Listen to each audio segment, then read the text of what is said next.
اعوذ باللہ من الشیطان الرجیم بسم اللہ الرحمن الرحیم نحمدہ ونصلی علی رسولہ الکریم۔ انتہائی قابل احترام سامعین و حاضرین، مجھ سے اچھے لوگوں، السلام علیکم ورحمۃ اللہ وبرکاتہ۔ درود شریف پڑھنا ہے۔ اللہم صلی علی محمد وبارک وسلم۔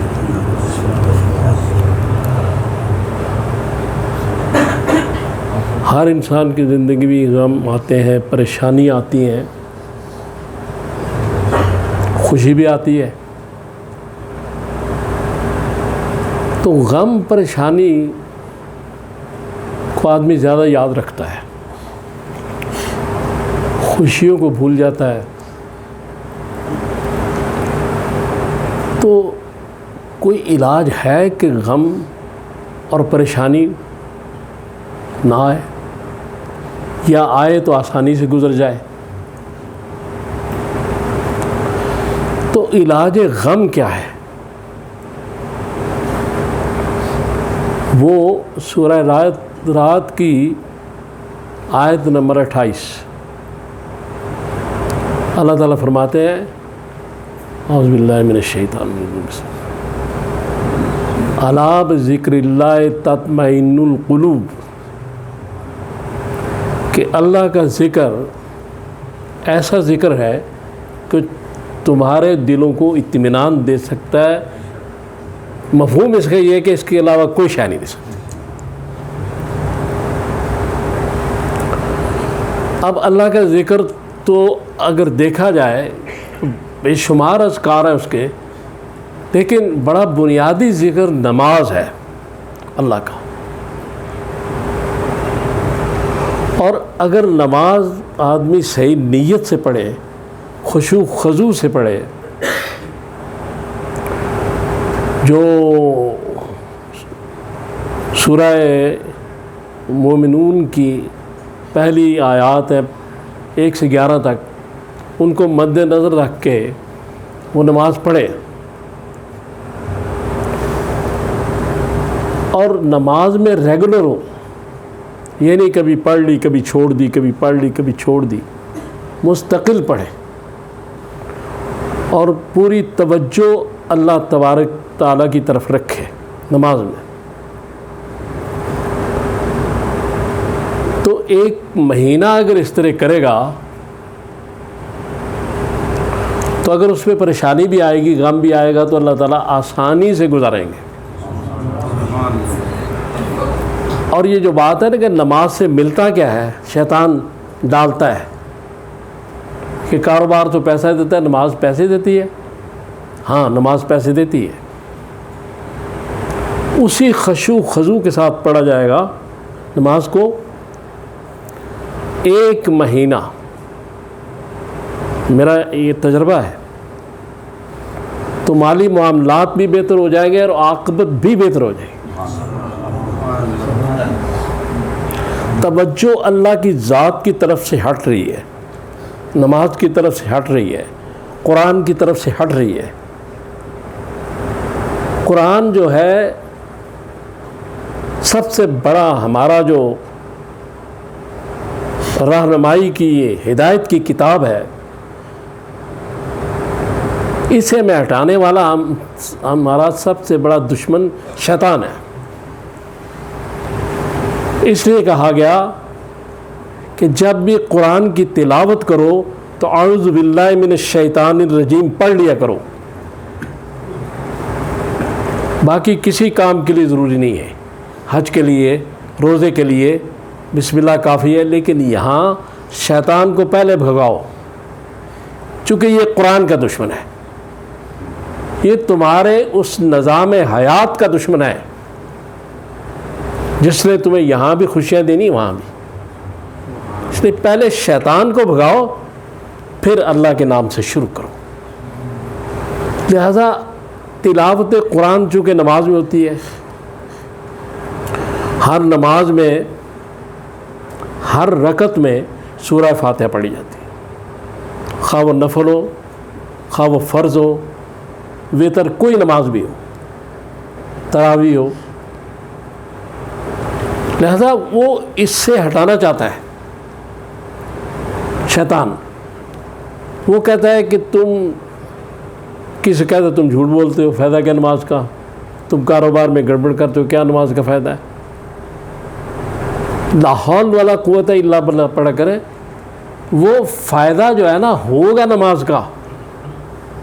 جب پڑھتے رہیں گے، صابن لگاتے رہیں گے تو کپڑا صاف ہو جائے گا. نماز پڑھتے رہیں گے تزکیہ نفس ہو جائے گا.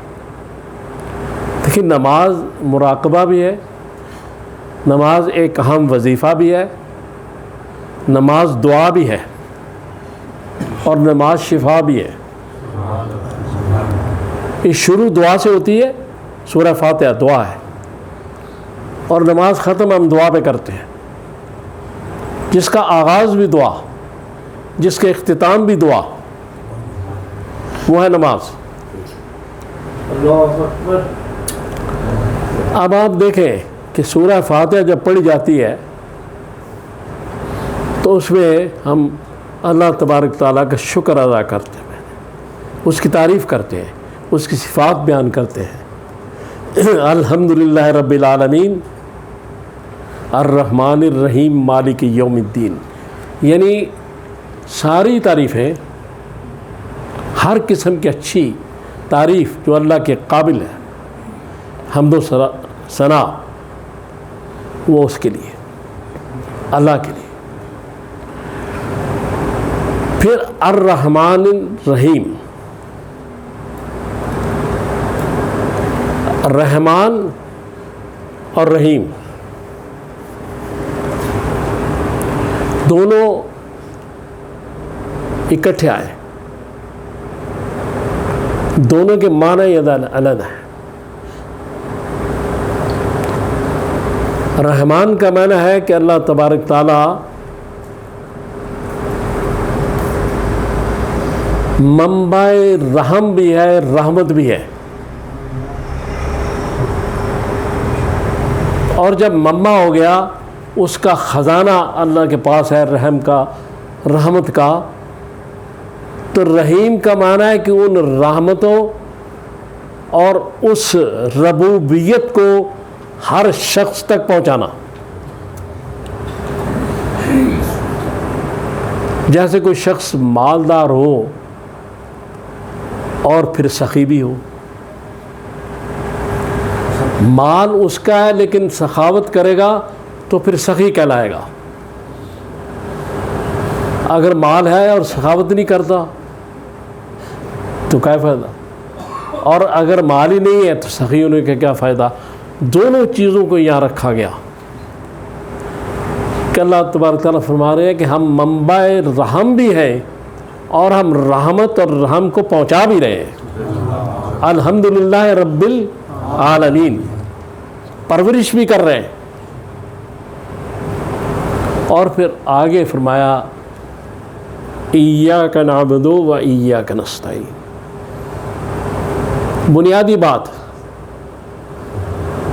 کہ جس کی عبادت کرتے ہو مدد اسی سے مانگنا، اور اگر مدد کسی سے مانگ دو پھر عبادت بھی اسی کی کرنا. مجھے اللہ تبارک تعالیٰ کہنے کا مقصد یہ ہے کہ وہ کہتے ہیں مجھے ایسے سجدوں کی ضرورت نہیں کہ سجدہ مجھے کرو اور مدد کسی سے مانگو. یہ سجدے اپنے پاس رکھو. پھر آگے فرمایا اہدنا الصراط المستقیم، کہ یا اللہ تعالیٰ ہمیں ہدایت عطا فرما، رہنمائی عطا فرما، سیدھا راستہ عطا فرما. تو رہنمائی صرف عبادت میں نہیں، تجارت میں بھی ہماری رہنمائی کر، ہماری معاشرت میں بھی ہماری رہنمائی کر، ہمارے گھر بار میں بھی ہماری رہنمائی کر. ہم اگر کہیں رشتہ کرنے جا رہے ہیں تو اس میں بھی ہماری رہنمائی کر. اہدنا الصراط المستقیم، ہر فیلڈ میں، ہر لمحے، ہر پل ہمیں آپ کی رہنمائی کی ضرورت ہے۔ اور پھر یہ بتا دیا گیا کہ اگر سمجھ نہ آئے تو 4 گروپ مقرر کر دیتے ہیں، ان کے اس لائن میں آ جانا، صدیقین، شہداء، انبیاء اور صالحین، یہ راستہ ہے انعمت علیہم کا۔ اور اگر شیطان کے راستے پہ چلو گے تو اس کے سارے پجاری مغضوب علیہم ہیں، اب تمہاری مرضی ہے۔ تو سورہ بنی اسرائیل کی آیت نمبر 78 میں کہا گیا اقم الصلاۃ لدلوک الشمس الی غسق اللیل وقرآن الفجر ان قرآن الفجر کان مشہودا،